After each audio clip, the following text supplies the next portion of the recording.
For March the 29th, 2019, we talk about the Vampire the Masquerade Bloodlines 2 announcement, The Division 2, and we ask you how you prefer to play games. Welcome to Level 279.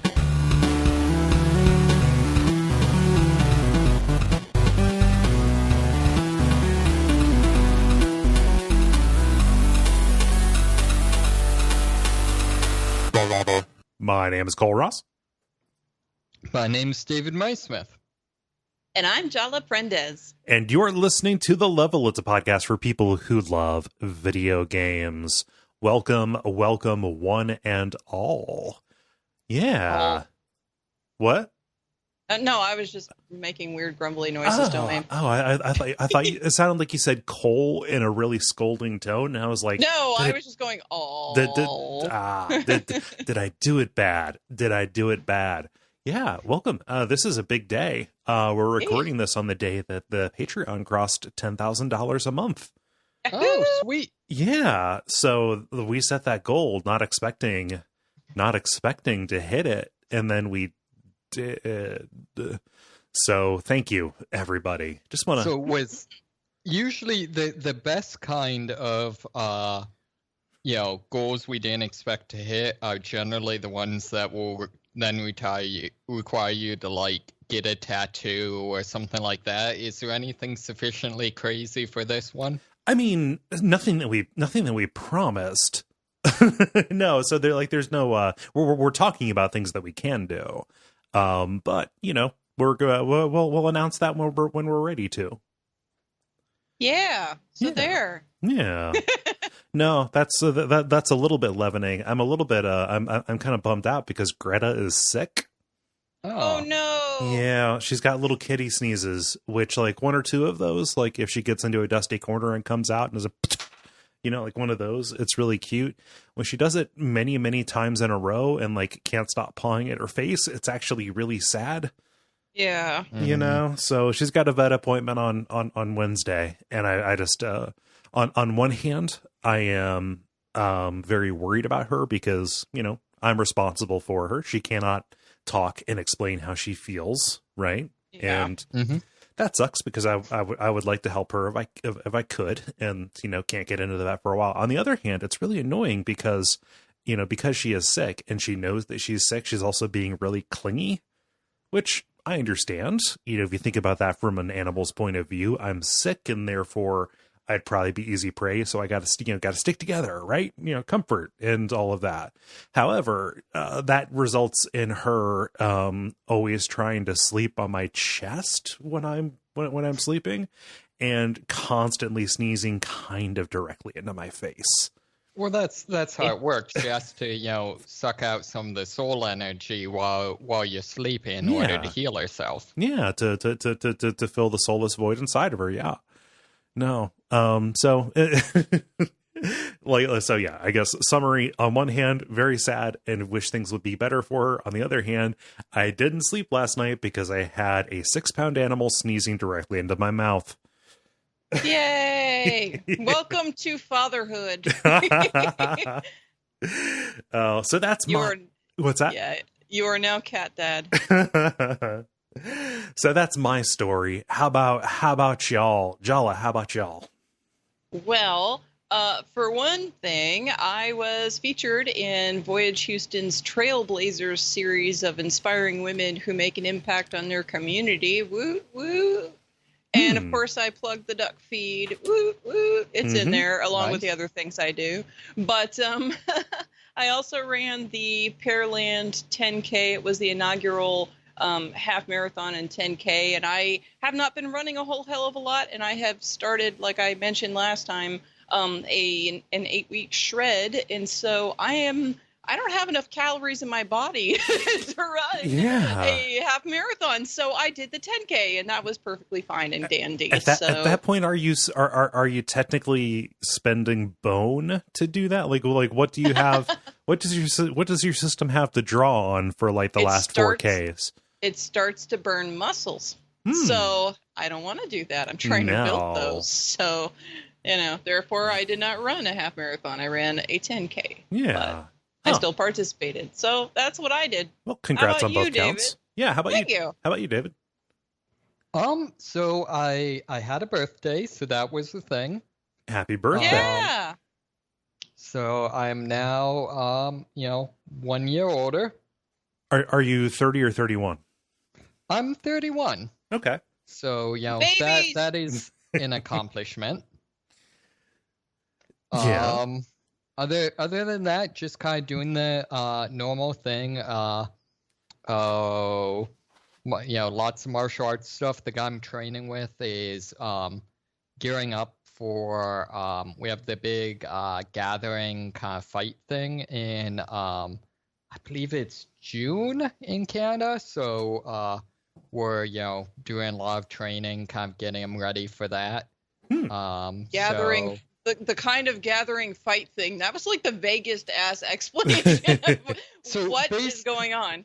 So basically, once-ish a year, once a year in several locations, the Dog Brothers have what's called the Gathering, which is kind of a event where it's open to anyone to come and fight. You can basically use any weapon that the two people agree to, although the normal is either a single or two rattan sticks. They're about 1.5 inches by 31 inches. Mm-hmm. But it ranges anywhere from that to I've heard of like people fighting with garden hoses. Okay. Or I know there's in the past been someone using a bokken. Okay. And so then it's that with basically gloves, a fencing mask, and a cup, and clothing. I guess. Clothing, I guess. So then just no winner or loser, no real rules, just trying out your stuff. Cool. Just whipping each other with garden hoses. Yeah, as you do. Yeah. It's like the good old days. Exactly. Well, that's cool. Yeah, it sounds like we've all got a bunch of stuff going on. But before we go do any of that, I think that it is important, it is imperative, incumbent upon us to do the regular kind of show with the brief, the multiplayer, and the grind. And Greta sneezed 2 times. Okay, yeah, Greta says we should start with The Brief, where we talk about things that are happening in the world of video games around us. I'm going to start with one just because it was announced today. You rogue! Go for it. I never go first. I know. Yeah. So Apple had a big event today that is real weird because it's all about like subscription services. Yep. Yeah. So not too sure about that. Also, not terribly sure about one of the announcements that they made, Apple Arcade, which is something that they put out. I'm kind of loosely quoting this, but something that they put out to unify the gaming experience between desktop, mobile, and television. So tvOS and all of that. What this will be is it's coming out this fall, and it will be like a subscription service for games on Apple's platform. There's no price that's been announced yet, but the idea is you pay and then you get access to a library of games on all of these platforms. One thing that I do kind of get behind is that this is a way for mobile developers to get out and put out games that do not have tracking incentivized on them, do not have, other monetization models. They just get a little cut of the subscription revenue. I'm not sure how it's divvied up, but I do like anything that aligns incentives away from horrible tracking and whale hunting and such like that. Yeah. They've got a bunch of publishers and developers on, and if you look at the list, it's really huge. They've got like Annapurna, they've got Skybound, Platinum. Platinum is a really big one, along with like, huge ones like Disney, Sega, Lego, Konami, all of these. So they've obviously been spending a lot of time like brokering deals. And these, these companies are not just exclusively, mobile developers. Like you've got the Chinese room, Platinum is one of them. Like, I don't know that Platinum's ever made a mobile game. So I'm not sure what they're shooting for with this, aside from this is Apple making a commitment to games in some form or fashion. Well, it makes me think of the thing that I reported on, the Yeti, which is no longer called Yeti. Yeti is dead, long live Stadia. Yeah. Yeah. So, it sounds to me like it's going to be a streaming service, because otherwise, can you imagine you have to sit there and download all this crap onto your phone? Like they didn't mention it, but I don't understand how else they would do that. For some of these games, they're just really, really big, and not everybody has the top of the line phone to fit games on. Yeah. And even, like an Apple TV, like if you're sitting down and trying to treat that as a console, those don't really ship with an awful lot of onboard memory. Yeah. Yeah. So are there actually real games on any of these devices? Yes. I don't know. I don't think I've ever actually played a mobile game. Like, my understanding is they were all just kind of chintzy. No, I'd say and stuff. David, before I got my Switch, was I not always talking about a fucking mobile game? Like, I was always talking about a mobile game I played, because I was playing something on mobile all the time. Yeah, so, mobile games can be legit. Like there's they're shovelware, just like with anything. But yeah, no, I've talked about and played and brought a lot of mobile games to the show. It's a thing. And all you have to do is like look at the developers who are on board. And even a couple of the exclusives that were announced for this, not exclusives, but games that were announced for the first time coming to this. They're like real ass indie game kind of things, Yep.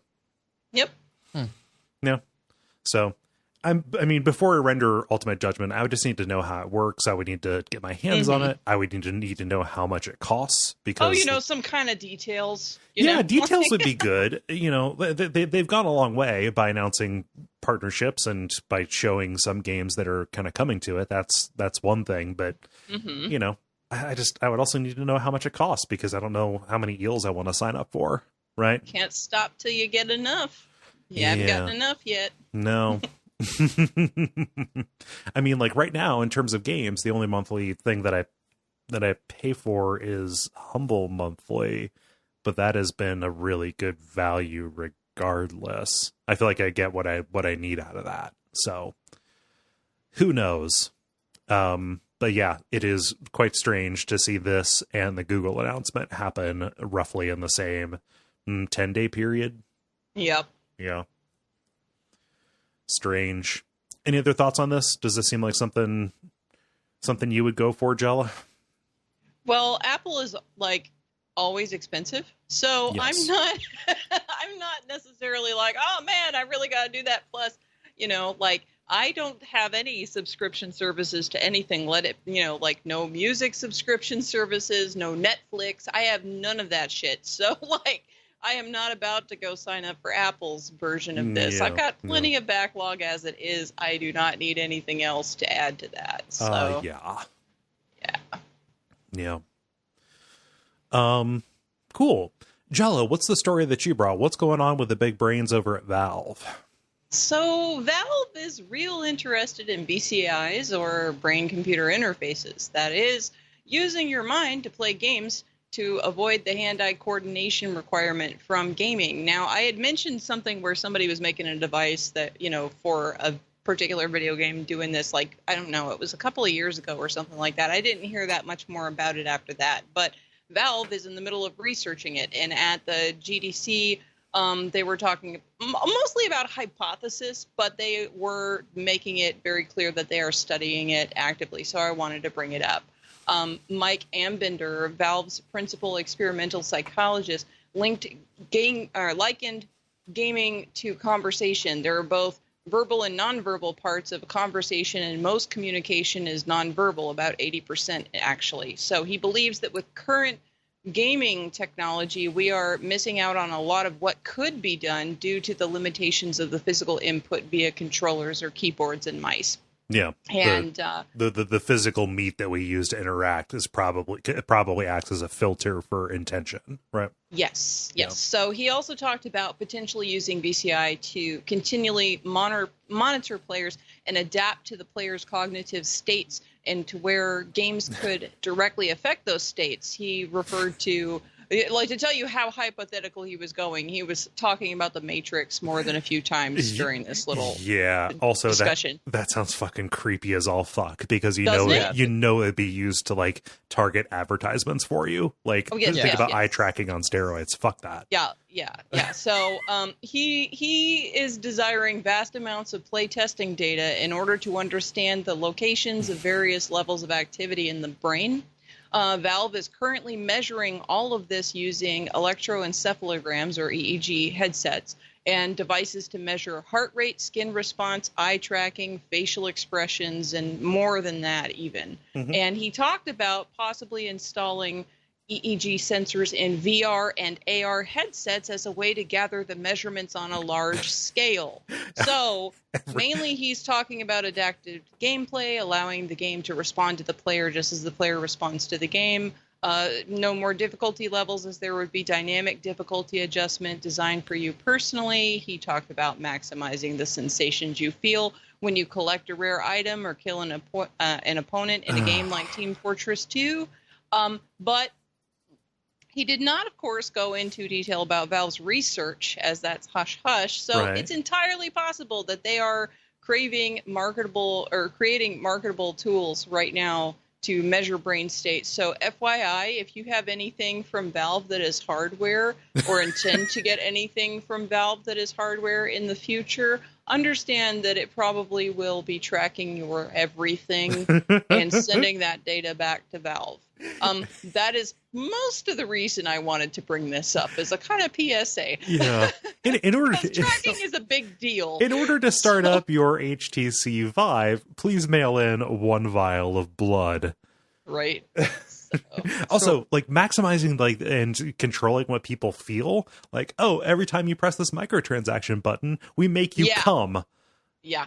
Like, that's when it was talking about, like, when you get a rare loot item, I just immediately thought, loot boxes, huh? Yeah, We're going to go back to the loot box thing, right? Yeah. So, I mean, they didn't talk about it like that. And he might have the best intentions of games only, but you know where that shit's going to go. Yeah. It's going to get sold, and it's going to be taken over, or other people will be mimicking the exact same thing, and that's the next step. And then, a bunch of scientists in the 30s and thing, 40s had good intentions too. I'm sorry, David, I'm talking over you. So I feel like there's multiple issues with this. I feel like one of them would be, EEG isn't, from what I understand, a particularly great technology for this. Kind of the standard would be like fMRI, and even then it's super tough. So I'd be kind of wondering what do they think they're going to be able to do near term? Yeah. I think he's thinking more in terms of long term and just starting the process of studying and, basically trying to put Valve out there as being the company that is starting to take steps in that direction, or at least one of the various companies doing that. There are other companies that are already working on hardware, as I mentioned in some kind of a brief from like 2 years ago. So, that's a thing. But anytime there's anything like this that's talking about like major advancements in the game making process, that's something that always catches my eye. So even if they're only talking theory, it is interesting to see. Sure. So the other thing I kind of wonder is, they talk about, taking away the limitations of, kind of physical input, but I'd be interested to see. It strikes me that there could be significantly more differences in ability in terms of mental input than there are in physical input. Yeah, Right. that could. The, Mhm. or at least the distribution could be much different. Yeah. Yeah. So, it'd also be interesting to see, it seems to me that particularly competitive gaming is kind of explicitly based on the exact opposite of what he's talking about. On Mhm. the controls purposely separating you from the game. Yeah. Yeah. And so I wonder how kind of some of that feeling will interact. Yeah, especially because all of the indication from at least big publisher stuff is that single player games are dead, and what you need are perpetual games. Like a game that does bring you in like this wouldn't necessarily make the money that the kind of people who would invest in this would want it to make. Oh, Yep. I'd be more worried that it would be too good at it if they actually got it to work. Yeah. Yeah. Ugh. Well, it's kind of like the whole AI rendering stuff that all of that AI rendering stuff that I mentioned previously, and then what was it, the lighting stuff that Ben talked about on the brief sometime last year. He brought up some article about that, but the lighting, the AI lighting generation, has come like leaps and bounds since they first started talking about it several years ago. So like it is entirely possible that it's only going to be a handful of years until we see like an actual spike in the use of BCIs in gaming overall. Yeah. So we'll see. I don't feel good about this. When did technology stop making me feel good? That was a while ago. You missed it. Yeah. Oh. David, going from something that is very dismal to something that is extremely exciing. What's going on? And also very dismal. Well, excitingly it is dismal. set in Seattle. What's going on? What's going up in Seattle? Stealing Cole's normal stick of the "this is the thing that will exist" story. It's been announced that they're going to be making a sequel to Vampire the Masquerade Bloodlines. So this time it's, I guess, previous game in the series was kind of a cult classic. I guess it's technically an action RPG. Yeah, although, it's a bit it's Deus Ex-y. Yes, yeah, that's an excellent way to put it. Particularly, we should say first generation Deus Ex, not Human Revolution. Right. So, and based on the White Wolf, vampires IP, and now it's being moved to Seattle, and apparently the plotline involves some sort of upstart vampire attempting to turn people into vampires en masse, including your character. Yeah, not really the dung thing. I think the Camarilla would probably have a thing or two to say about that. Right. Yeah. So, it's I don't know. It would be really, really nice if this were to be awesome. It's kind of weird, with kind of something you mentioned in the last story. The whole single player is dead, and this is probably one of the most single player ass games I've ever played. I mean, from this publisher at the very least. I can't tell if Paradox publishing or Paradox isn't afraid of this stuff, regardless of what they're publishing or developing. And the play in this looks like it owns bones. It looks really Dishonored-y. It's very fast and fluid. Man, just a shade under a decade and a half. All right.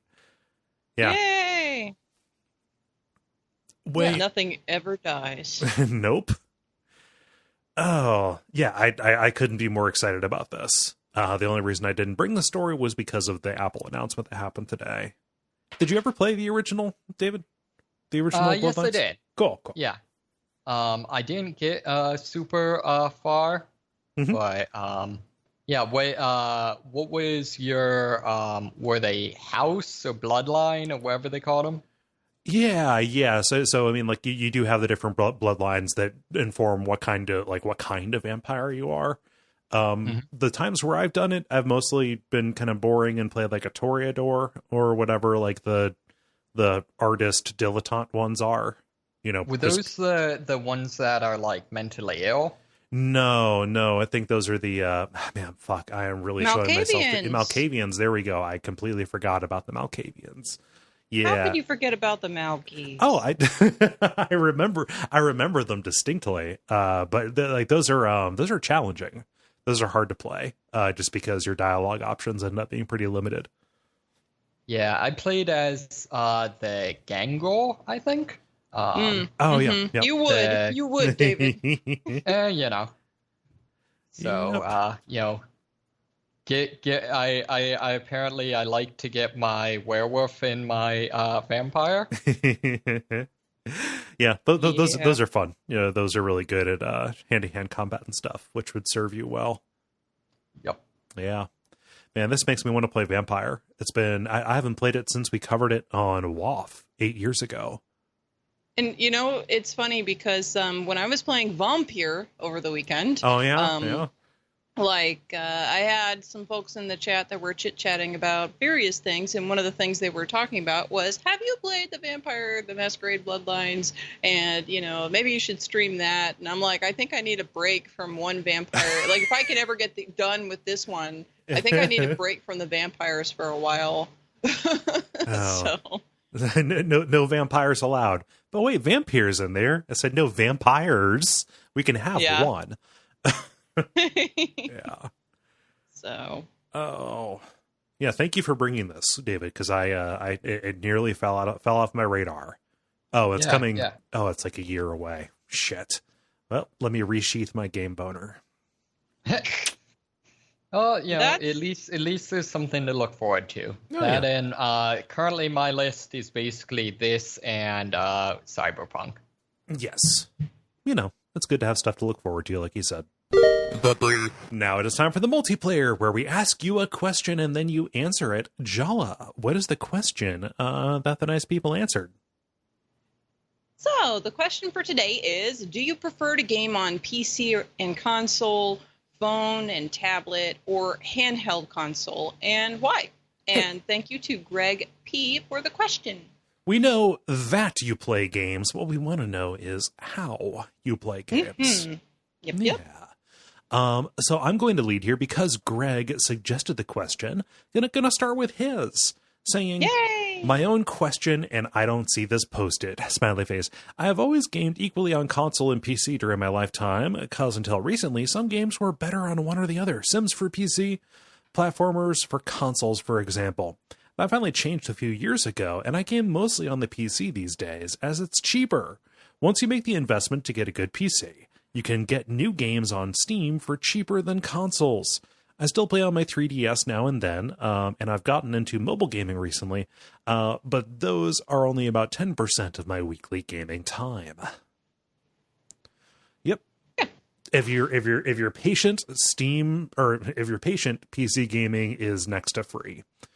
That is something that Gary said one time long ago, and it is true. Yes, it is. Yeah. Especially with, on Steam, you got like free weekends and stuff like that. Yes, This is true. It's good. I didn't expect to lead with the economic angle, but that is very real. David, what does Adam say? Adam says console, because I just want to put in the game and play. I know it has to install too, but it's automatic. I don't like the extra costs with PC and the additional hassle of DRM programs slowing things down. I don't like to mess with settings too. PC tends to have more bugs and waiting for patches. And they just got another con too, with the Epic Store taking exclusives from Steam. There's another thing that makes the PC less streamlined. Yeah, the multiple storefront thing is a problem. Yup. Yeah. It's like I stopped buying stuff on GOG a while ago, just because I don't know, it's not in Steam for me to open up whenever I want to. And I understand. See, Good. I thought GOG just sold Steam keys. No, you're thinking of Humble. Yeah. Okay. Yeah.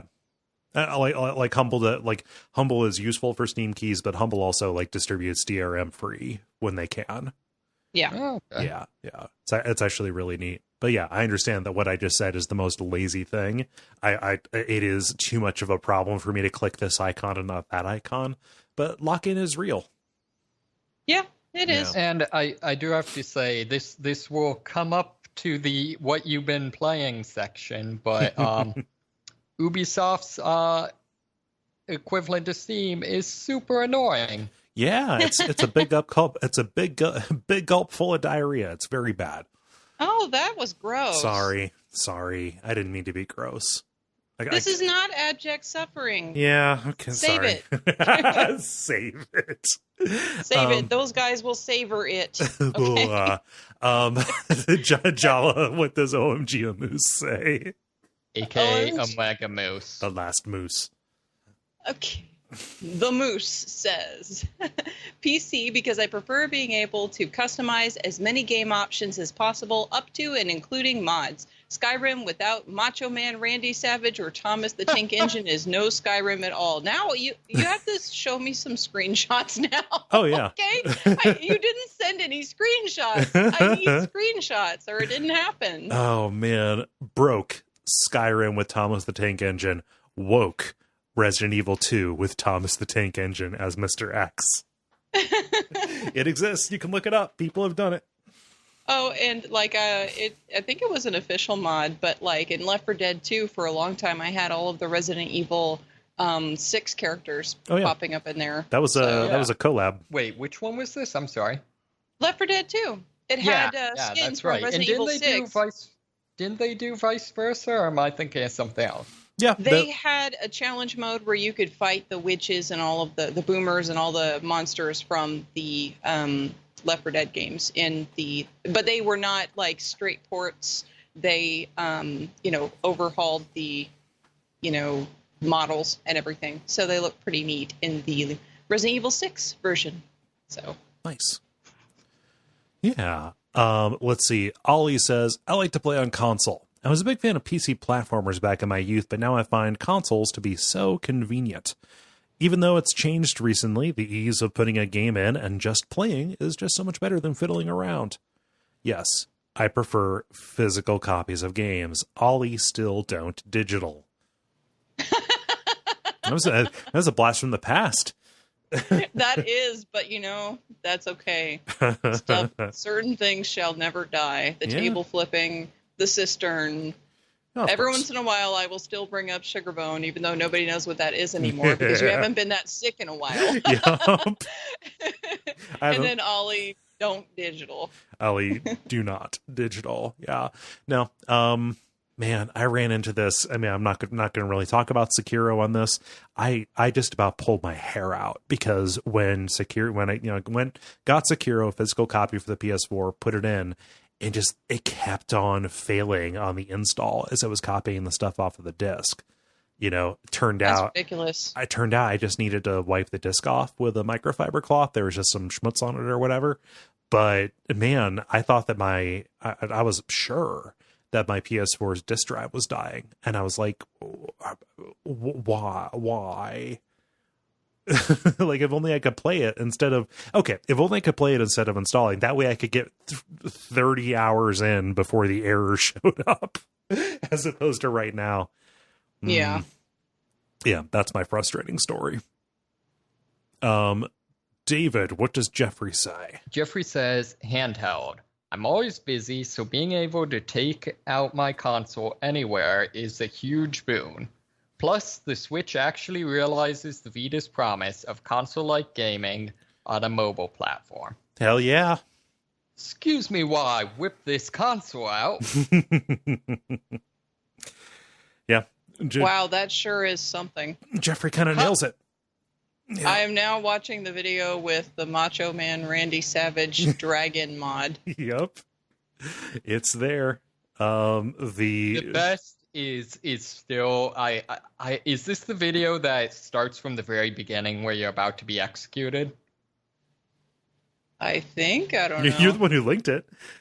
Yeah, Yeah, you linked it. I'm just kind just- of like skipping around. I just pulled up. My favorite part of it is the fact that you hear the dragon roaring several times before you actually see it. So it's just him, oh yeah, all this stuff. Just in the distance, and as everyone like freaking out and trying to figure out where it's coming from. and oh yeah, in the distance as a hush falls over the land. Jesus. Yeah, that's pretty good. The craziest thing about that mod is just the Cronenbergian contortions that they have to do to make Randy Savage's I guess body fit the bones of the dragon animation. Yeah. Upsetting. Let's see, Jala, what does Jonathan say? Jonathan says, I'll play a game almost anywhere at this point, but the go-to is console. That's where my friends are, where my teenage sons and I play. Yeah. Awesome. Go where the folks is. Yep. Yeah. Let's see. Roop says, PC for me. The ability to use any input device I like, mods and other fixes for games, and free online in games. And most of all, the point-and-click games are the thing for me, and I don't like the controls designed for controllers. Yeah. It's kind of miserable doing like a Scum point-and-click adventure with a controller. I know people can do it. It just doesn't feel right to me. Yeah. It doesn't feel fast enough. Nope. Yeah. Let's see, David, what does Brandon say? Brandon says, wherever is most convenient. If I can get something on Switch, I will, because Toilet Skyrim is best Skyrim. Sorry, Kole. If I can't, Sorry. then console, because my couch is comfortable. I mean, I think it just comes down to you gotta have that throne. Yeah, I suppose you do. Do whatever you need to, Brandon. It's fine. It's fine. That's okay. Just don't shake Cole's hand. Ever. Don't ask me to use your Switch. Hey, Jala, what's Casey say? Casey says, in the ideal world, I'd be commuting on public transit instead of driving all the time and have a reason to use a handheld console. It often feels to me like I have to play on a console or PC when I'm at home because otherwise, what's the point of having them? Still not a fan of mobile gaming. I generally don't like touching screen-only controls, which is why the rumors of a new, smaller, and non-removable Joy-Con's Nintendo Switch has me excited. The original Game Boy was my first exposure to gaming, and handhelds will always have a warm, fuzzy spot with me. Yeah. I skipped over that story for the brief just because there are not enough details about it yet. But yeah, there are rumors about new Switches coming out. Yep. Yeah. I saw that too. Yep. Switch eye. Touchscreen controls are weird.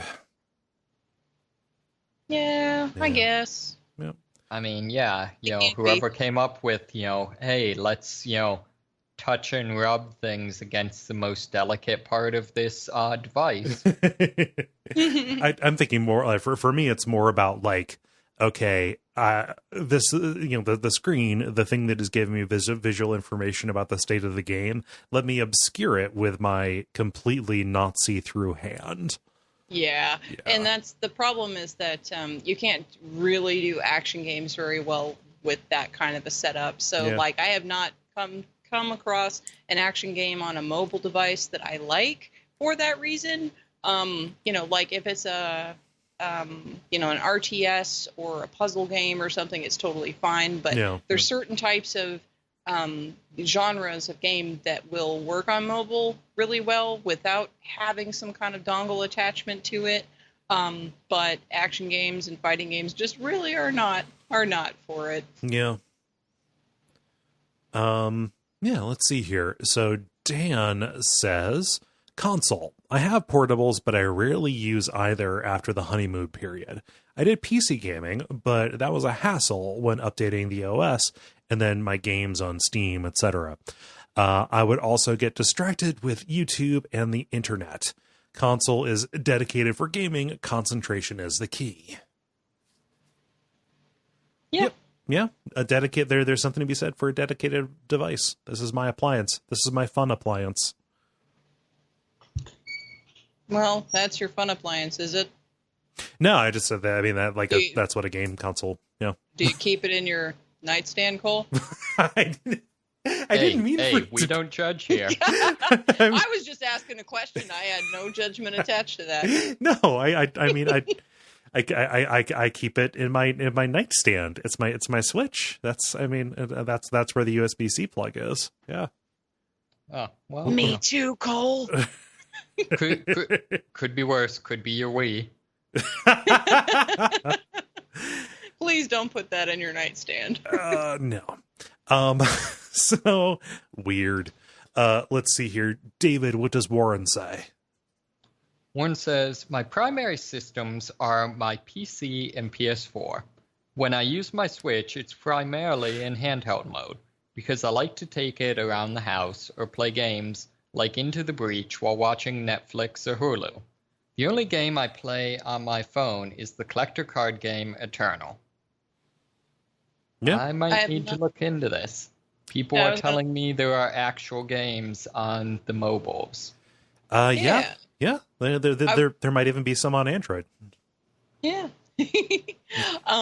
I think also that Dennis should totally check it out because, he does a Hearthstone or did a Hearthstone. I don't remember which, but he likes those. This looks incredibly Hearthstone-esque. Okay. Well, there you go. Yeah. Let's see here. Jala, what does Paul say? Paul says, console. I spend all day staring at multiple monitor screens and IDEs, coding and chained to a workstation. I have hundreds of Steam games, but not all of them play on Mac, and my Windows partition blew up. I do enjoy using NVIDIA GeForce Now for some Steam games, but it's got its own hassles, like when the game isn't supported, you have to install it every time, etc. Yeah. Still beta. Ugh. Beta. Yeah. It could also be beta. I mean, it could be a fighting fish also. Yep. No, I get that too. I mean, I said that's a weird thing, right? Like, I work from home. I'm fortunate enough, lucky enough to do that. However, that means that the computer that I sit down at all day editing and doing work, that is also the literal exact same machine that I would have to turn on to play a video game. Yep, I've talked about that before because there are just a lot of times that I just don't want to be sitting at my desk anymore, and so I get up and go away. Now, that's changed a little bit since I upgraded my workstation, my chair, and my everything. I don't mind sitting at my desk and playing games right at the moment, but for a while there, it was like, I need to get up and move away. Now that I have a standing desk, it makes it a little bit better because I can dance and stuff while I'm working. Oh yeah, I love sit it. down and chill and play games. I mean, so it's cool. But mine is called a standing desk, but it might as well just be a pacing desk. Yeah. See, I just take the Pimp My Ride approach to all this. We put a console on your computer so you can, console while you're programming. Yeah, I mean, that's what idle games are for, right? Clickers and such. Yep. Yeah.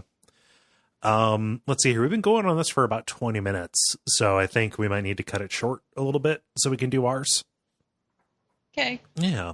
I mean, I really don't have a definitive answer for this just because they're, I have to play games of all sorts. My preference, I love the Switch because you do have the option for it. But for PC games, if I want to play something on the PC, I can just throw it to the Steam Link. That's not actually that big of a deal. So that gives me the console kind of experience for it. The big thing, and just because so much of my game playing is for shows and research and stuff like that, if I'm taking notes on something, it is actually kind of murder to play it on portable. right? Because you know, like I when I sit down in either place, you know, either to play on the PC or on console, I've got my iPad with a little keyboard cover there, and I'm taking my notes that way. Like putting the console down putting the portable down to write the notes and then pick it back up is just annoying more than anything. So like in the past when I've done portable games for the shows, I've actually used like I've used the screenshot feature on the Switch. Like when we did Night in the Woods, I played that on the Switch. So like anything that I wanted to jog my memory for, I just took a screenshot and then exported all of it so I could just look through it and make the notes that way. But otherwise, no, I can't do assignment play on a portable. Yeah. Yeah. Well, it's kind of like when I am posting, like how I do whenever I play a game on my portable device, I am always posting on Twitter about it. Mm-hmm. Yeah, I'm curious how you do that. Huh? Like, how do you do that on your Vita? As far as I can tell, there's no way to get a screenshot off of that.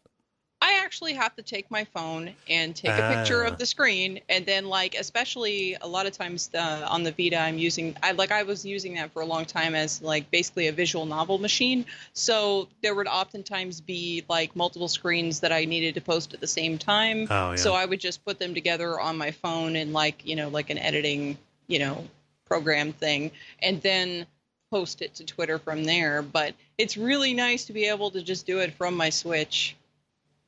So I like to do stuff like that from my Switch for sure. Mm-hmm. But yeah. David, how do you like to roll on this?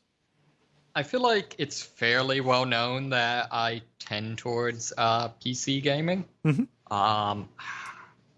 I'm trying to think like the only thing I really go for controller on would be, I guess, games that involve like driving or platforming. Yeah. And I don't play a ton of those anyways. But yeah, I mean, a lot of it's just the expense. You know, I tend not to play games right when they come out. And then I resent being charged, you know, full price for them, you know, months later. Mm-hmm. So. Yeah. I gotcha. How about you, Jala? I feel like I know this, but you might surprise me. Well, like I said, I usually toggle between PC and handheld. Sometimes popping onto mobile, depending upon what I'm doing and where I'm at. In my current situation, it's basically my 3DS, Vita, or Switch, one of those at any given time, and I'm playing games on that. And then usually I'm playing something there and something on my PC. Sometimes also something on my mobile, but it really just kind of depends upon, again, like how often I'm out. Do I have enough, you know, room to carry something like the gigantic Switch case that I've got, or, you know, whatever, that kind of a thing. Because if I'm out and doing stuff and I don't have my ruck on me, like that's a big case to be taken out and everything. Like usually my handhelds I use when I'm laying in bed, you know, relaxing a little bit before going to sleep, or after I do like a hard workout and I'm just like chilling and laying out, you know. Yeah. I do that kind of a thing. Again, now that I have upgraded my workstation, I am not so, you know, opposed to playing games on my PC. And especially of the late, I have been streaming on my own once a week. And then I've also been streaming with you on Hexcrank. So I have made appearances on the internet on my PC playing things. So, you know, like that's been a staple for a long time. I have a lot of old consoles, but I don't have any current gen consoles. So. Nice. I mean, other than Switch. Well, yeah, but I mean, yeah. You know, Nintendo is a part. Yeah. Yeah.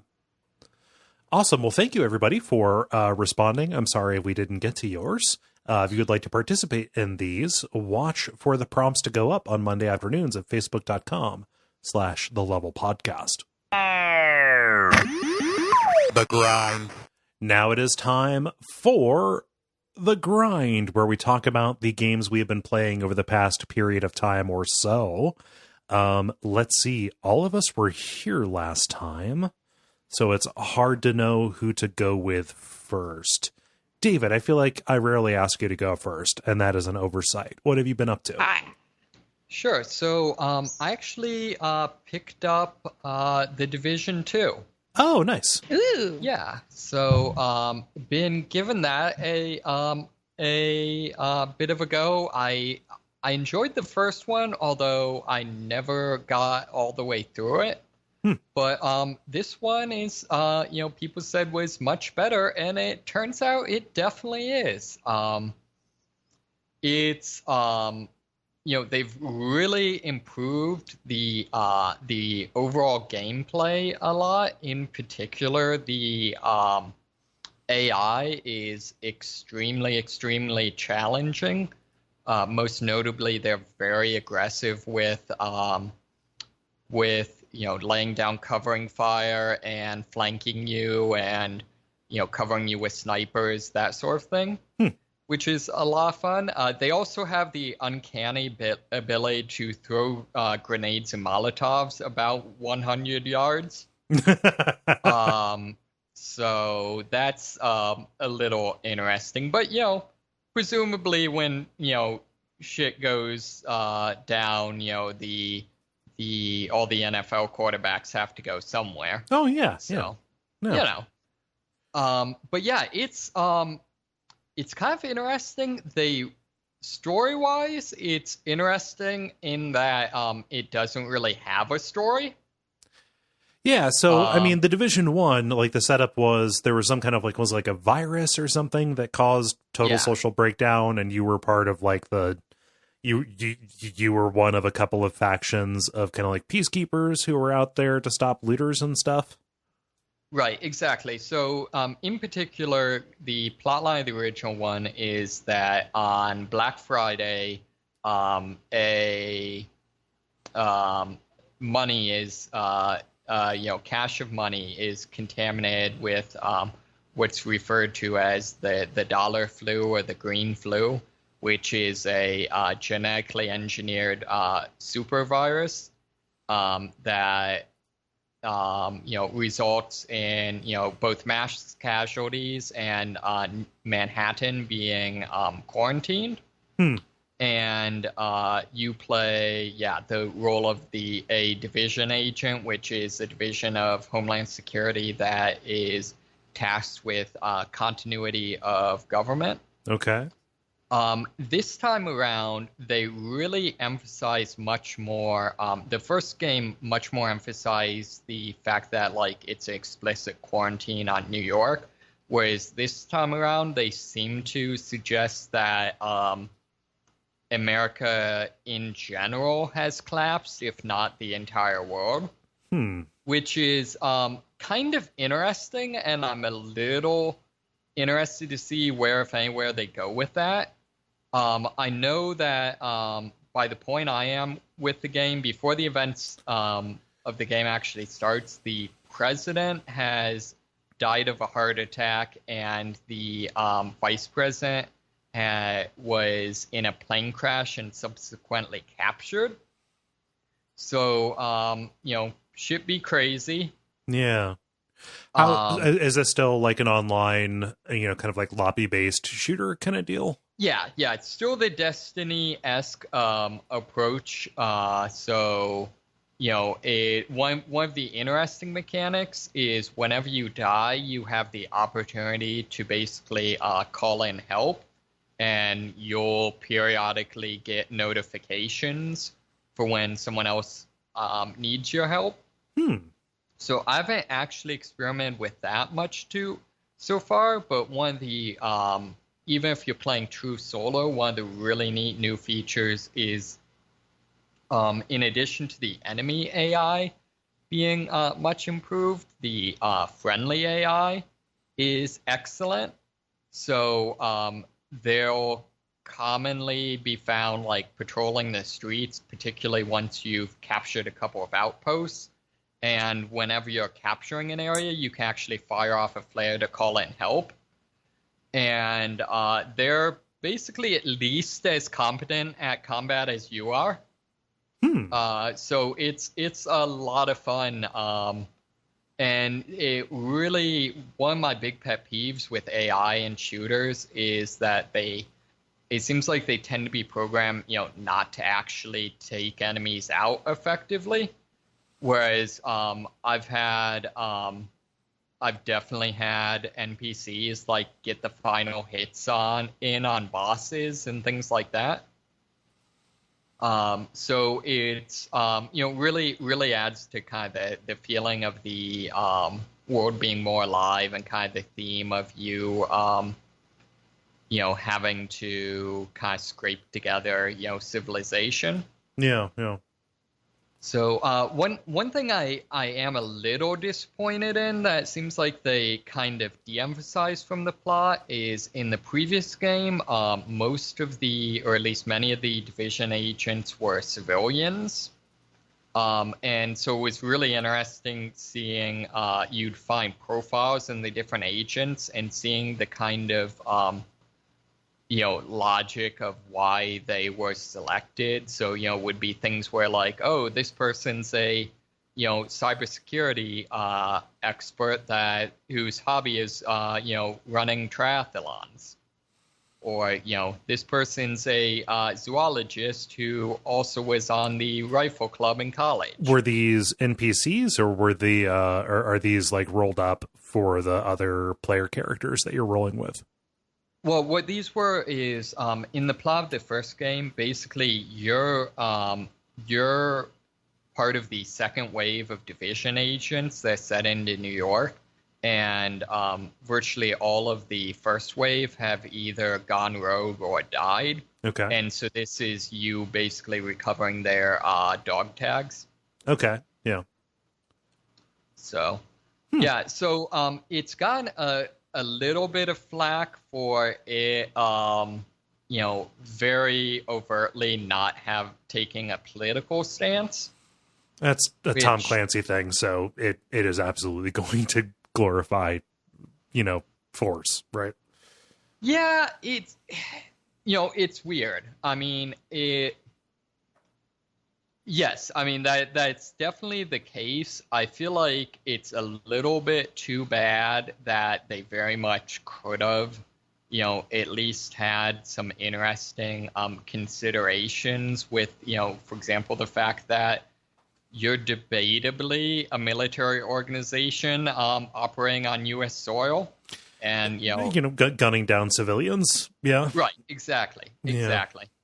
I mean, just to be frank, that was something that really, really grossed me out about the premise of the original, and that's not changed whatsoever. Right. Yeah. Although, I mean, for better or for worse, all of the people you're fighting definitely deserve it. I mean, yeah, they can set that they can set that up in the fiction of the game, but like the second you think about that, in general, it feels hinky to me. Yeah, and I feel like it would have been a lot more interesting if they had done stuff with that. Even with like, the fact that this time around there's much more of an emphasis of, you partnering with, kind of some of the civilian militias and stuff like that have set up in the last, I believe it's 7 months from the outbreak at this point. And it would be interesting to, have the opportunity to try to like negotiate with, for example, some of the gangs and, some of the, say, like organized crime type things, and, that being a viable path to, at least having a stable society. Yeah. But So I mean, it's a loot based shooter, so that doesn't fit into the remit. Right. Yeah. So far, the two factions I've seen are basically the True Sons, who are basically members of the military and law enforcement that have gone rogue, and the Hyenas, who are basically kind of hedonistic gangs. Okay. I sort of miss one of my favorite factions from the first game, were basically a huge swath of New York's sanitation workers had basically formed a faction that specialized in fire-based weapons, and kind of dedicated themselves to the idea that the only way to contain the pandemic is just to torch any community of survivors. I like that. Yeah. It was actually fairly interesting and kind of fit with the storyline and stuff like that. I also kind of like the idea of like, yeah, when things go down, the people that know all the steam tunnels and stuff like that, that's actually a real tactical advantage. Yep. just all of the public works employees. Yep. Yeah. So so far it's a lot of fun. The weapon handling's pretty good. I really like I've been enjoying the fact that you can remove the scopes on sniper rifles and use them as sort of pseudo shotguns if you want to. Similarly, there's they make use of internal magazine lever action, or rather bolt action rifles, which is not a particularly common thing to see depicted in games. Yeah. So I still wish, and this is across the board, this and Far Cry 5, and actually the only game I've seen that actually has done it is Homefront. I really wish they would focus a lot more on the guns that are actually common in the US, so like the civilian versions of the various assault rifles, stuff like that. Right. It's not like we're lacking on them. Right, exactly. So, and I think that would make a lot more interesting gameplay as opposed to it just being a lot of the same weapons you use in every Tom Clancy game. Yeah. So they do pull in, and this is something that I think's probably kind of an effect of Tom Clancy himself having passed. They pull in a bit more sci-fi elements in terms of the technology you have access to. Mm-hmm. In particular, they tend to fall back on the nanomachine sun. Oh, of course. So, that for healing. You also have a drone that uses, quote, microwaves to deflect bullets. So okay, another kind of Metal Gear thing, actually. Oh, is that? Yeah. There's a character in Metal Gear Solid 2 who has that. Yeah. Nice. Yeah. So, someone's been playing the Metal Gear apparently. You can also get. I do enjoy. You can get a shield that again I think uses microwaves that basically. It's a riot shield, but whatever enemy you aim at, it will deflect bullets at them. Oh, cool. Which is just completely, ridiculous. Yeah. And then your enemies actually routinely send RC cars mounted with explosives after you, which is very fun. So yeah, good game. Recommend it. Lots of interesting landmarks in the New Yorks. Or rather, in the old game in the New Yorks, now in the DCs. Yeah. I mean, they're both recognizable. Sorry about that. Yeah, they're both recognizable. Yeah, exactly. Yeah. No, I think that they really missed an opportunity by not licensing this for the Warriors.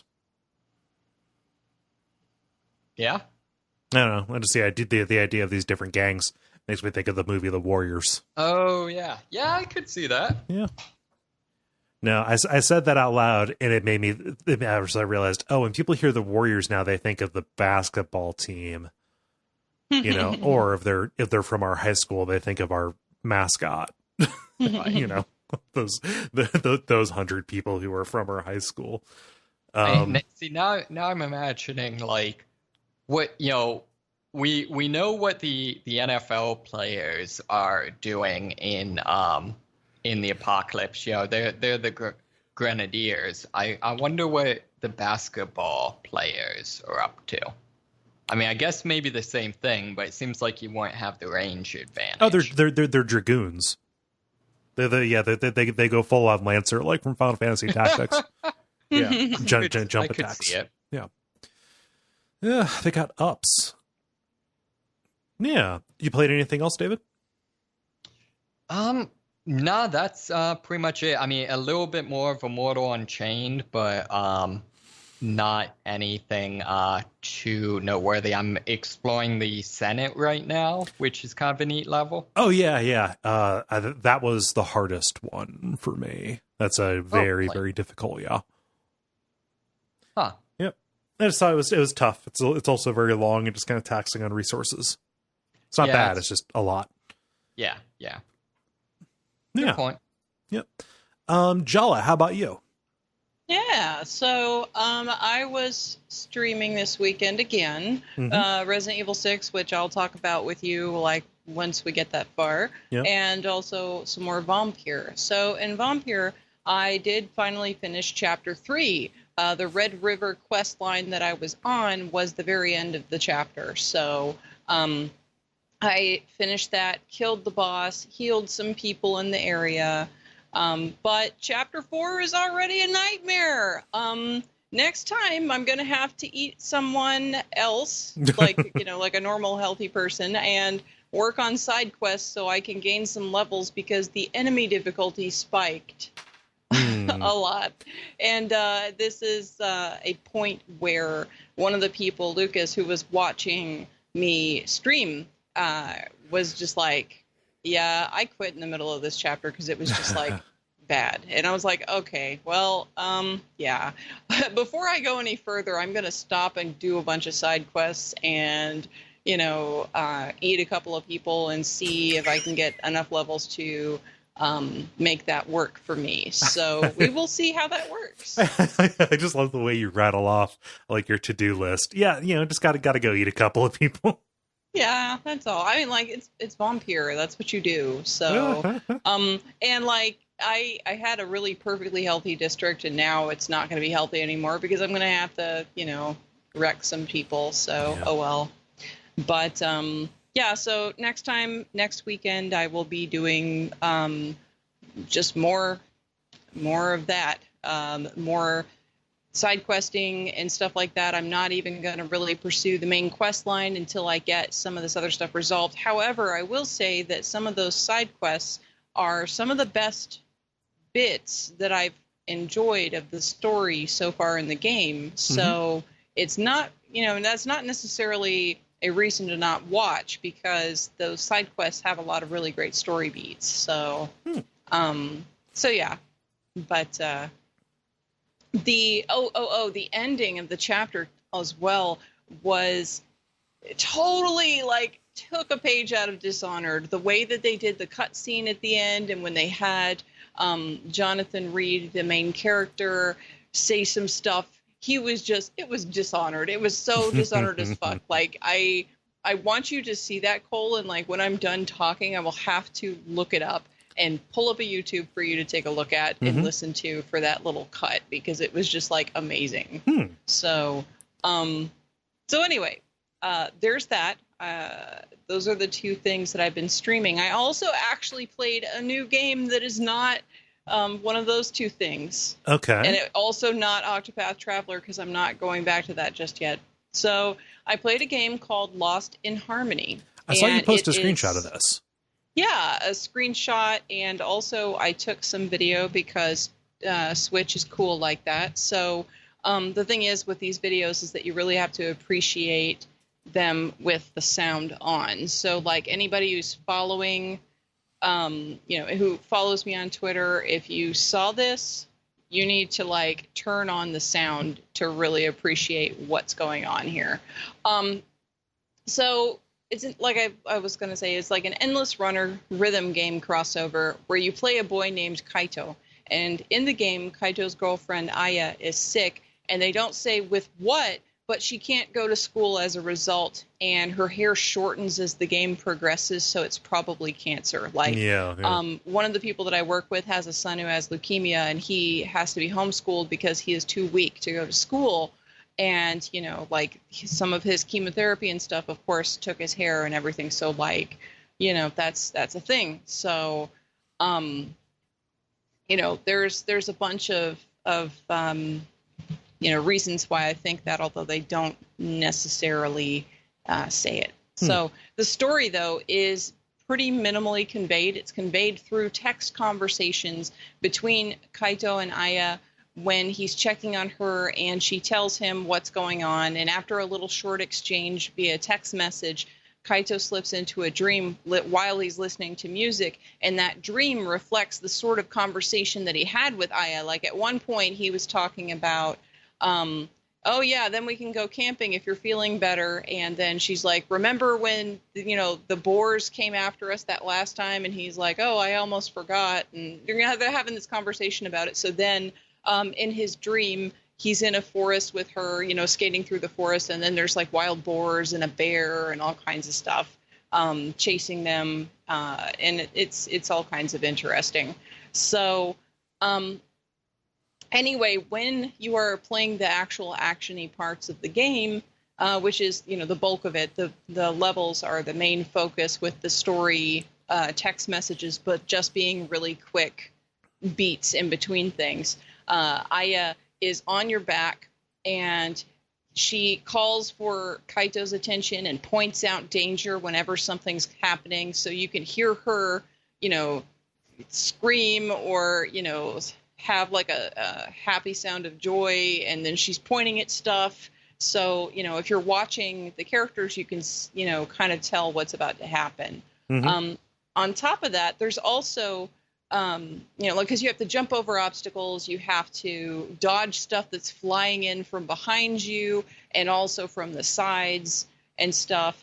So on top of that, there are segments of rhythm game where you have to time your button presses to the music, and of course press the right button or combination of buttons at the same, you know, at the time that they're trying to have it lined up as the, you know, the button commands fly across the screen. Yeah. And so the levels, though, are really, really imaginative, and the music is a medley which includes classical works that are well known, so you can kind of predict what sort of movement is going to be required based on the music and based on what they've had you doing up to that point. Yeah.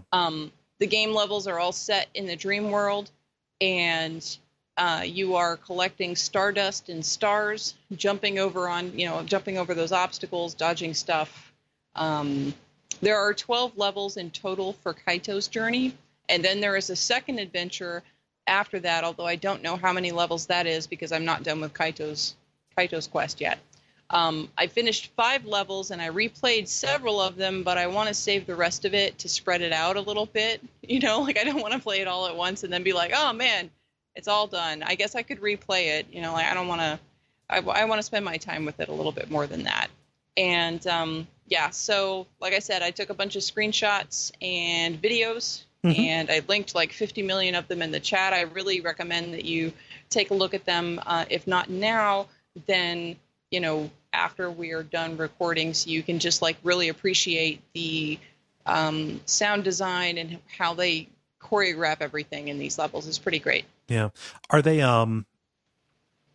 so how often is it that like, a hazard comes at you from in front of you? Because something that frustrates me about looking at this is that you are, you know, kind of moving into the camera. You're bandicooting it, as I call it. Like, they have arrows that will warn you when something is coming up ahead. So although you cannot see necessarily, like, you can, you know, you have arrows that warn you, and like multiple arrows will show up if there's multiple things that you have to jump over. And like, if you look in the screenshots that I linked, the ones from the military level, the second one down in the military black and white section has a little arrow, and it also shows where the stardust is coming. So like, it has indicators, so you know. That it also has indicators to warn you when stuff is going to come from the sides.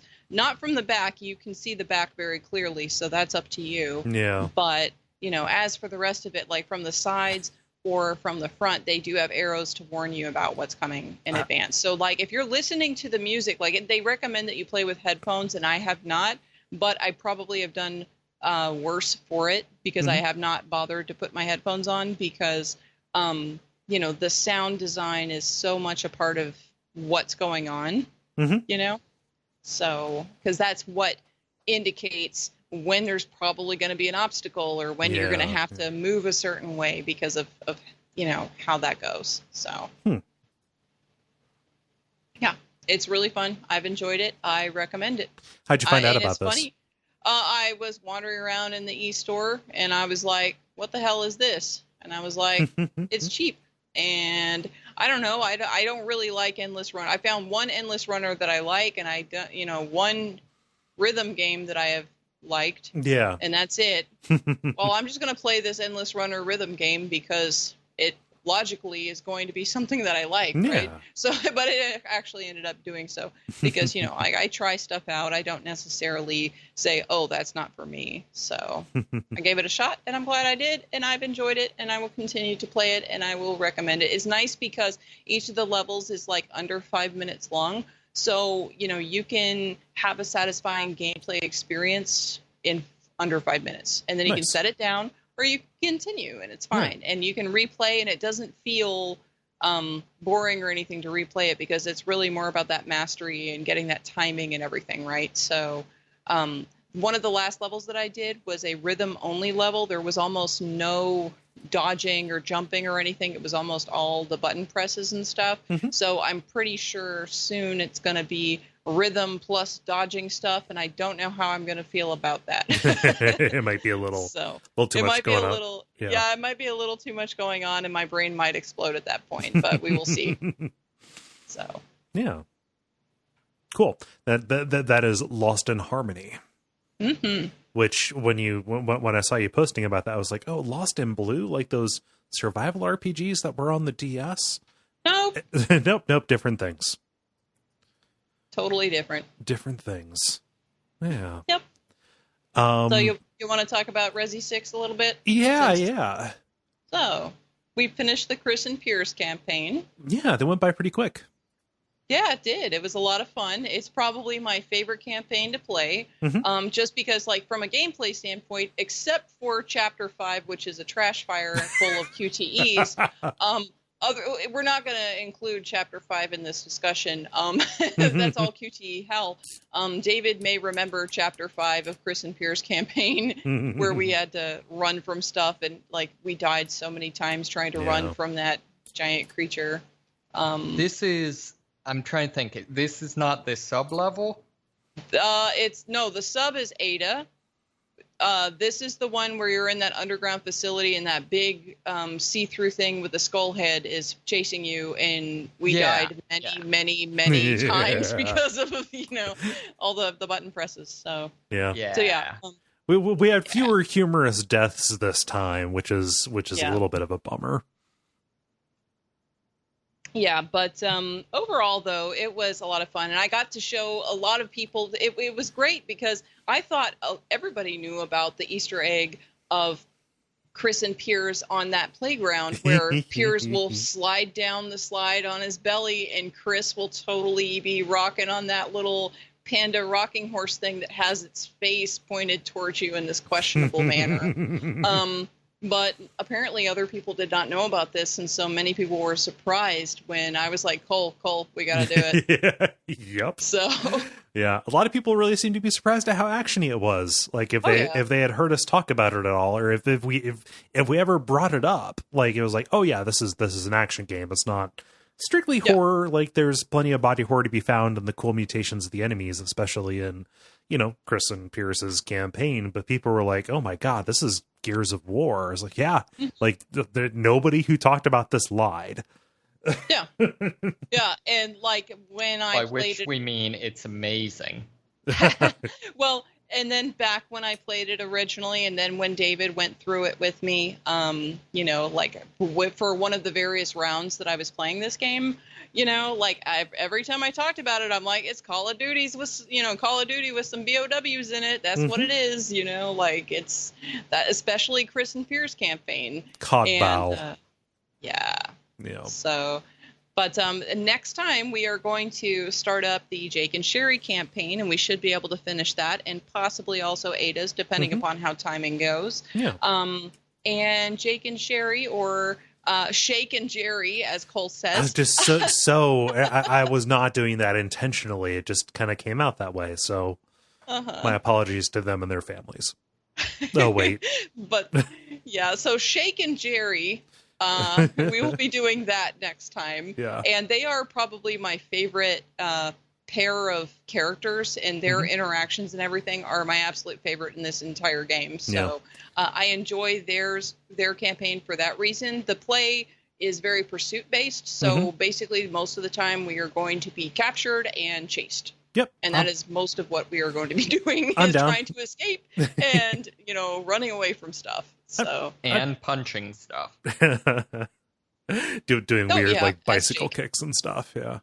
As Jake, yes. Yeah. But and then as Ada, we will get to go to the impossible submarine, and then I get to be Jiminy Cricket, Ada's conscience, who is not actually a character, because they wanted to make Ada's campaign a co-op experience, but Ada works alone. They put like an umbrella soldier, a hunk, you know, basically they put a hunk in there more or less to, you know, who doesn't say, like, he'll say stuff every once in a while, but none of the enemies treat him like he's there. Yeah. And he also cannot manipulate, like, I don't think he can open doors, but I definitely know that he can't solve puzzles or anything like that either. So like he is basically not really there.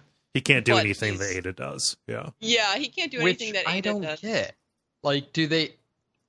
I go ahead. I don't understand. Like, why would you go out of your way to make that the case? I mean, it wasn't originally co-op. They, you know, originally the Ada campaign was just solo. And you only unlocked it after you completed everybody else. So it was like a bonus little like epilogue, like, hey, here's the connective tissue for the story, you know, that has kind of been Rashomon, you know, presented to you in a Rashomon kind of style.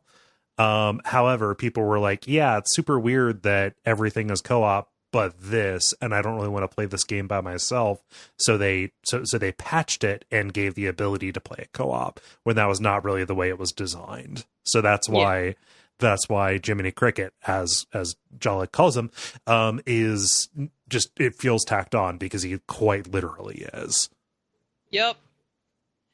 But, you know, like, Ada's whole campaign feels tacked on anyway, because it is just, you know, like this really short and imbalanced section. So, you know, like that, it's going to be sad, because that's going to be how we're going to end playing the game, is with like the crap campaign. But like, and it's not just because I don't like Ada, like it's just literally just not well made, you know? So at least the boss you fight unfortunate. at the end is visually impressive, so we can go out on that.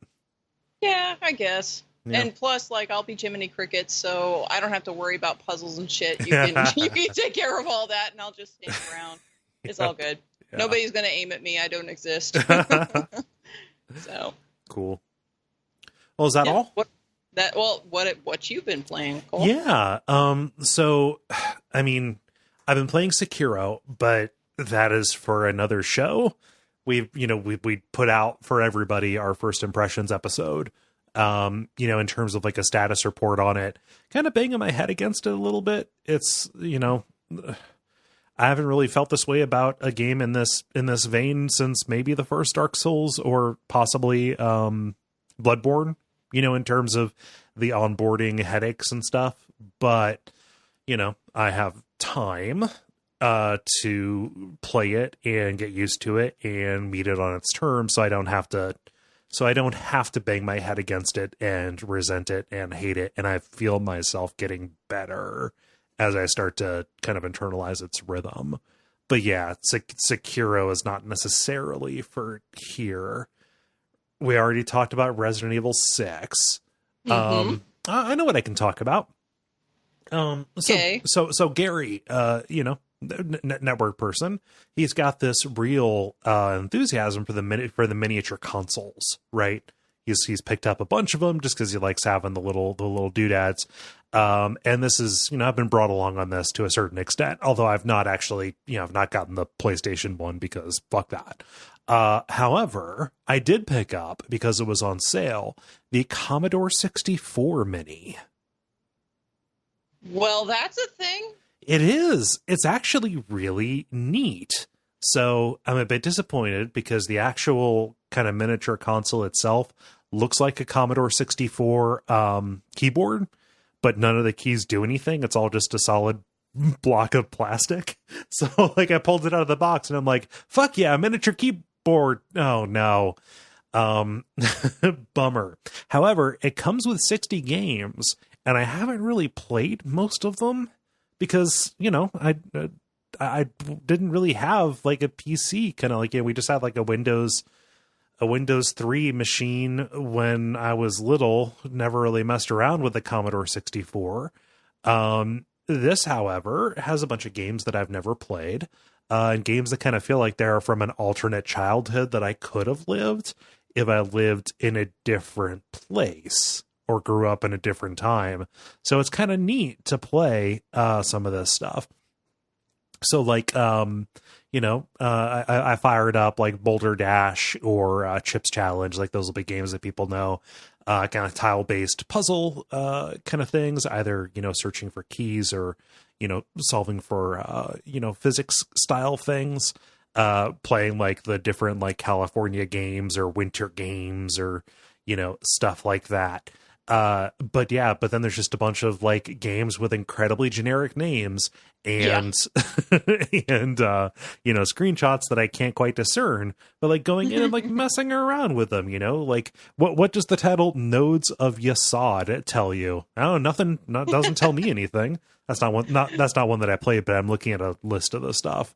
And that's one that kind of sticks out. One that stuck out for me enough to try it was a game called Breakdance, which it is an 80s ass thing where it's a little bit like playing Simon. So one person does a breakdance move and each little move corresponds to an input that you have. So, pressing up on the joystick or down or pressing a button, and you have to like match them, and memorize and do, and do what they did in order to get points. Otherwise you are whack and you are disqualified and you lose that round.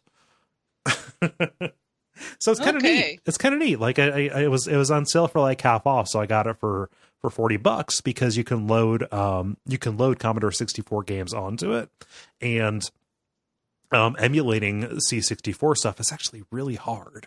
Like I just barely was able to do it for the Project Firestart Hex Crank retrospective. So this is kind of a little bit of an investment for Abject Suffering stuff. Because there are just C64 games people have recommended. But as it stands, just on its own, it's a really neat little toy that lets you enjoy some good ass Commodore 64 music. Yeah. While you play these weirdo games that nobody remembers. Yeah. Except British teens from the 80s. Indeed. Have you guys looked up a picture of this thing? No, I have not actually looked at the picture. That's kind of neat. Oh, I guess I'm projecting. Usually, when you guys talk about something, I Google it so I can see either the game or the thing. Oh, so, that's cute. Yeah, I see it now. Yeah, it's neat. Yeah. Well, I was trying to do that the last time, but then you had to try to give me shit about like posting links when Dennis was talking about a thing. You posted endless numbers of links of that weirdo from Devil May Cry. Just so many. Ugh. Well, because he was going off about that guy for so long. He was, yeah. No. So, like, I was providing visuals. I'm gonna flood the channel with pictures of this weirdo. Oh. Well. But yeah, that's me. That's me right now. Commodore 64 Mini. It's a neat machine. This is the no judgment zone, Kole. Is it? It is the no judgment zone, Kole. Is it? It is. Okay. What is that apropos of? That's related to the whole, like, that flood the channel with these weirdos. Oh, okay. All right. Yeah. Oh, no judgment. Okay. You don't know him. Yeah. Anyway. Oh. Oh, no, I'm not talking about the cosplay guy. That was neat. I was talking about the character. You're talking about the character. Yeah. You don't know him. Okay. Well, I don't want to be misunderstood. I don't want people to think I'm calling that cosplayer a weirdo. I don't know him. Nope. seems to like what he does, and that's cool. You don't know that character either. He could be cool. You don't know. Okay. Yeah, he summons demons. That's fine. Right? He has a bird. How do you all feel about buttoning it up? I feel buttons. Okay. Thank you so much, everybody, for listening to this week's episode of The Level. We'll be back next time with something more and something new. Yeah. You know the stuff you can do: Patreon, ratings and reviews, telling your friends. You've been killing it, and we appreciate it every single time. But most of all, come back next week. Is there any admin stuff I'm forgetting?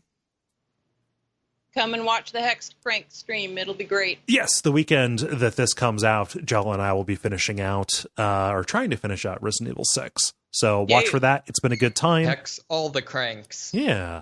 People who have been watching have said it's good. It's a fun change of pace to have to have not just me, talking out my ass the entire time, to have somebody to bounce off of. So it's good and fun. Cool. So I've been Kole Ross. You can watch my streams at Duckfeed.tv on Twitch. I've been David Smith on, I guess, Terra. Yeah. The Blue Planet. Sure. And I'm Jala-chan in places, including Twitch, where you can watch me play Vampyr sometime on Sunday. And stick around for some titles.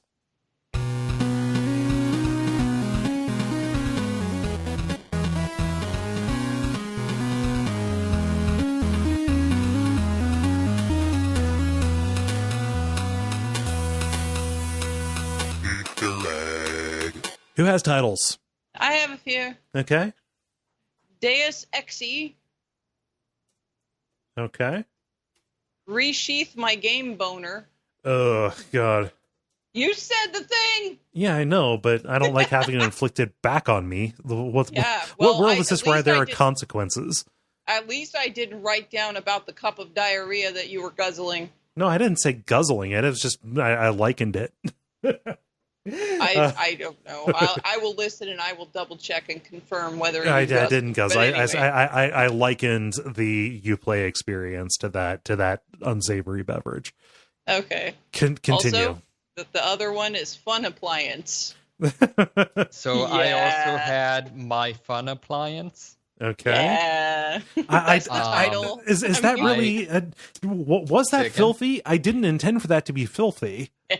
I know, but it went there. Because you were talking about, this is my Fun Appliance, a dedicated machine just for gaming. And Yeah. I'm like, do you have it in your nightstand? Yeah, I Cole? do. That's Hey, where my you know. USB-C charger Well, is. Yeah. And that's where the thing went. So the title is Fun Appliance or My Fun Appliance, whichever version you prefer. I like I like attributing it my Fun Appliance. What else do you have, David? I also had Grotto. That was from the pre-roll, though. I wasn't recording that. Yeah, I still included it because I thought it was funny. And Omega Moves. Just again. Yep. Because I enjoy it. Not Yeah. because it should actually be a title. I only had one, and I wrote it down because I hadn't written anything down yet, and I was getting worried that we were going to have a shortage. I wrote down Codbow. Yeah. Call of Duty BOW. It's no. Nope, it's my Fun Appliance. I'm not going to argue. Yes, it is. It gets the votes. It gets the votes. Yes, it does. Okie Yay. doke.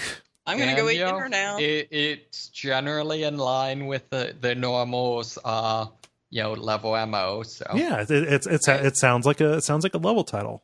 Yeah. It does. Cool. It's on brand. I'm going to go eat food now. I'm going to go lay down now. Ooh, sounds fun. Cool. Later, David. Later, Jala. see ya. Night. Night.